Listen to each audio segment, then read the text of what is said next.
Izgubio sam u ovome ratu 3 brata, a danas kopam brata Denića Enesa. Ranije sam pronašao brata Denića Elvira i Denića Elvisa.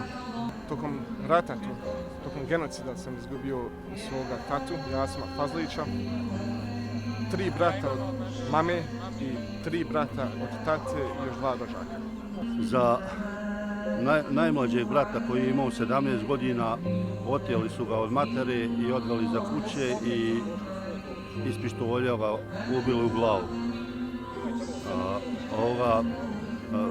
Drugog brata, njega su isto iza kuće uhvatili živoga i onda svezali ga za tenk i provukli kroz cijeli Kozarac.